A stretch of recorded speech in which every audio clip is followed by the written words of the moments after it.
ওনার সংসদে উঠে পল্টি জুলাইয়ের কারণে আসলো ক্ষমতায়। জুলাইয়ের কারণে মায়ের মৃত্যু দেখলি, মায়ের সেবা যত্ন করতে আসতে পারলি না, জীবনে মায়ের কুলাঙ্গা সন্তান হইয়া মায়ের তুই বাইর করতে পারলি না।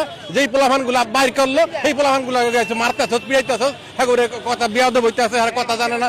বেয়াদব দেখে তো সেখানে নামাইছে। আদব বলে কি তোকে মতন একটা দিন জীবনে কোনদিন নামতে পারছো এই আওয়ামী লীগের বিপক্ষে একটা মিছিল লইয়া, একটা মিছিল 17 বছরে একটা মিছিল নামতে পারস নাই। তারা আগে তারপরে চলে এখন থাকা যায় না, তারা এখন একটা এইটা করবে সেইটা করবে। মানুষ সাধারণ পাবলিক বোঝে না, সাধারণ পাবলিকের বোঝ আছে।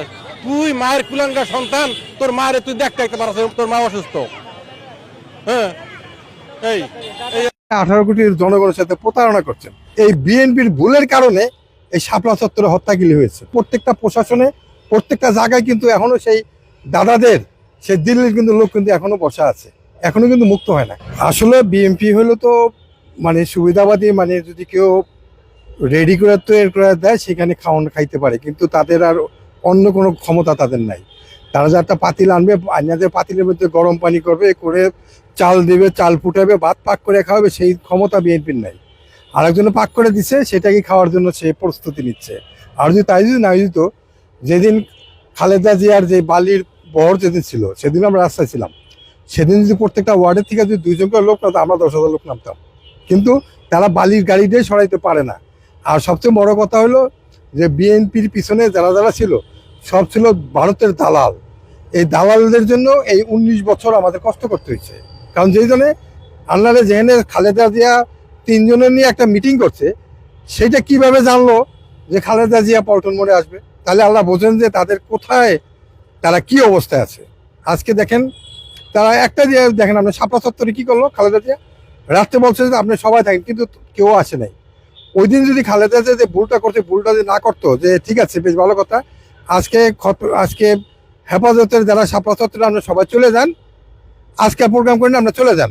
রাত্র 12টার সময় যদি খালেদা দিকে দিত যে আমি কালকে 11টার সময় শাপলা চত্বরে আমি থাকুন, তাই কিন্তু রাষ্ট্র কিন্তু চেহারা কিন্তু অন্যরকম ঘুরে যায়। তখন আমার এই লোকগুলি এত ক্ষতি হতো না, বরঞ্চ এই গভর্নমেন্টে ওই সময় পতন হয়ে যায়। কারণ দিনে দুপুরের থেকে লক্ষ লক্ষ লোক তো যাইতো কোথায়? কারণ যেই কারণে একটু এই বিএনপির ভুলের কারণে এই শাপলা চত্বরে হত্যাগুলি হয়েছে। দ্বিতীয় কথা হলো আরেকটা আপনারা জানেন না, যে যেহেতু নতুন প্রজন্ম জানা দরকার, 2001 সালে এই বাংলাদেশকে একটা মৌলবাদী রাষ্ট্র হিসাবে স্বীকৃতি দেওয়ার জন্য ভারত একটা ব্যাপকভাবে একটা মৌলবাদী ধরার জন্য বিভিন্নভাবে বিভিন্ন নীল নকশা আঁকছে। সেই নীল নকশার কিন্তু মডেল কিন্তু আমি, অনেকে জানেন না। কারণ কি বলছে, আমাকে ছবি দিয়ে, এবং এটা ফারেস্টান ইকোনমি রিভিউতে ফার্স্ট পেজে বিশাল বড় টাকা দিয়ে তারা সেই হংকং দিকে এটা করছে, করে বলছে যে বাংলাদেশ বিহার বাংলাদেশ, এবং বাংলাদেশের সমস্ত বাংলাদেশে যারা আছেন সবাই বিহার বাংলাদেশ, এবং বাংলাদেশ থেকে সাবধান। কথা বলছেন? তখন এই হংকং থেকে, তখন এই বাংলাদেশে আমাদের প্রায় 1.5 কোটির মতন প্রবাসী ভাইয়েরা ছিল। এই সমস্ত কান্নাকাটি শুরু হয়ে গেছে যে প্রবাসী সবাইকে বাংলাদেশে ফেরত পাঠাবে, জঙ্গি তাকমা দিয়া। ওই সময় আপনারা জানেন না কেন, ওই সময় আমি এই 100% ট্যাক্স দিয়ে, তখন আমি গভর্নমেন্টের এই ভারতের এবং ওই পত্রিকার বিরুদ্ধে তখন আমি $2 বিলিয়ন মামলা করি। এবং এই মামলা আপনি গিয়া 13 বছর মামলা চালাইছি আমি ওই সময় আওয়ামী লীগের থাকি। পরবর্তী দেখি যে আর এখানে সমস্ত নাটের গুরু দিল্লি এবং আওয়ামী লীগ জড়িত ছিল এই বাংলাদেশের এই তথ্য সন্ত্রাসের বিরুদ্ধে। যে কারণে এই রাষ্ট্রের 54 বছরে তথ্য সন্ত্রাস করে এই পর্যন্ত আছে, এখনো কিন্তু মুক্ত হয় নাই। এখনো কিন্তু প্রত্যেকটা প্রশাসনে, প্রত্যেকটা জায়গায় কিন্তু এখনো সেই দাদাদের, সেই দিল্লির কিন্তু লোক কিন্তু এখনো বসা আছে, এখনো কিন্তু মুক্ত হয় না। আজকে আপনি একটা দেখেন 24-এর এই যে ছোট ছোট বাচ্চারা, যেখানে 2000 লোক মারা গেল, কই একবার তো ভারত বা দিল্লি একবার তো বলে নাই, যে এটা সরি বা দুঃখিত যে এতটি লোক মারা গেছে আপনাদের, এই জন্য সরি, কিন্তু সরি বলে নাই।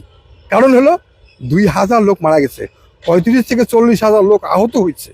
এটা একটা মানবতার দৃষ্টি হিসাবেও উচিত ছিল, ভারতে ক্ষমা চাওয়া উচিত ছিল যে এতটি লোক বাংলাদেশে মারা গেছে।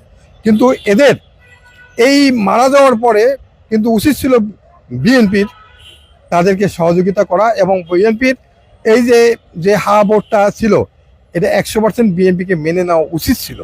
কারণ বিএনপি যখন মেনে নেয় না, আমার সন্দেহ আসতেছে সামনে 18 কোটি জনগণের খেসারত দেয় কিনা, আমার সন্দেহ আছে। তাই আমি আশা করব অন্তপক্ষে জরুরি ভিত্তিতে এই 24কে সামনে রেখে বিএনপিকে পিছনের ইতিহাস ভুলে গিয়ে এই হা ভোটটাকে বাস্তবায়ন করা, এবং ওনারাই 21টি দফা দিয়েছেন। ওনারা সমস্ত দল নিয়ে উনি 31টি দফা দিয়েছেন, যে আপনারা এই 31টি দফায় আমরা আছি, তাহলে আপনি কি দফা দিয়ে আসলেন? কিন্তু আপনি ক্ষমতা আসার পরেই, আপনি ক্ষমতার পরেই আসেই আপনি বলছেন যে আমি এটা মানি না। এটা আপনি 18 কোটি জনগণের সাথে প্রতারণা করছেন। এই প্রতারণার জবাব কিন্তু এই দেশের জনগণ দিবে, কারণ নতুন প্রজন্ম বাচ্চারা দিবে, মুরব্বীদের দেওয়া লাগবে না। বাচ্চারা কিন্তু এখন সবাই জানে যে কমনে বাদ কোন যায়, কারণ বাচ্চারা জানে। কারণ আজকে দেখেন এই যে কদিন আগে যে সিলেটে যে ঘটনাটি ঘটলো, আজকে বিএনপি হলে জিন্দিগি তো কোনোদিন বিএনপি করতে পারতো না, হলে সিলিন্ডার করে চলে আসতো, কিন্তু তারা কিন্তু আপোষ করে নেই। এনসিপি ছেলেরা কিন্তু আপোষ করে নেই, কারণ সামনে আরো অনেক অনেক কিছু দেখবেন। তাই আমি আশা করব যে অন্তপক্ষে এই দেশকে ভালোবাসতে হলে সমস্ত পিছনের ইতিহাস বলে গিয়ে আগামী 50 বছর সামনে নিয়ে কিভাবে এই দেশের জনগণ খাবে, কিভাবে পড়বে, কিভাবে চলবে রাষ্ট্রনীতি, সমাজনীতি, অর্থনীতি এবং খাদ্যনীতি, সমস্ত কিছু নীতিকে সামনে অগ্রসর লুটপাট বন্ধ করতে হবে। এবং এই দেখেন আপনার আজকে যেভাবে নিয়ে আছে, দেখেন সামান্য একটা জিনিস দেখেন, আগে আমরা যেই গ্যাস কারেন্টে যে বিল দিতাম, মনে করেন যে ডেলি মনে করেন 30 টাকা হতে এখন দিতেছে 60 টাকা। কমনি দিয়ে যে কি করতেছে আল্লাহ মাহবুব জানে। যেমন গ্যাসের বাজার কেমন কি অবস্থা করছে, গ্যাস পুরা ঢাকা শহরে কিন্তু গ্যাস কম।